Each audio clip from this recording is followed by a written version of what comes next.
இந்திய வங்கதேச அணிகளுக்கு இடையிலான இரண்டாவது டெஸ்ட் போட்டி இன்று தொடங்கியது.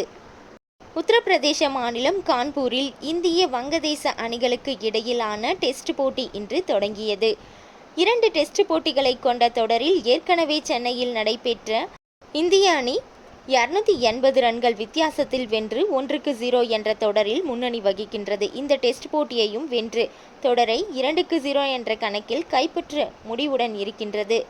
கான்பூர் மைதானத்தில் ஆடுகளம் சுழற்பந்து வீச்சாளர்களுக்கு சமமானது என்பதால் இந்திய அணிகளுக்கு சவால் விடுக்கும் வகைகளில் வங்கதேச அணியும் சுழற்பந்து வீச்சாளர்களை களமிறக்கிய ஆட்டம் நெருக்கடியில் போகும் என எதிர்பார்க்கப்படுகிறது. இதேபோல்தான் கடந்த 2021ஆம் ஆண்டு நியூசிலாந்து இந்தியா இடையிலான டெஸ்ட் போட்டியிலும் வெல்ல வேண்டிய நிலையில் ஆட்டத்தை ரச்சின் ரவீந்தர், அஜய் பட்டேலே ஆகிய இருவரும் டிரா செய்தனர். ஆகவே கான்பூர் ஆடுகளத்தில் கடைசி நாட்களில் ஆட்டம் எப்படி வேண்டுமானாலும் மாறலாம் என்று எதிர்பார்க்கப்படுகிறது.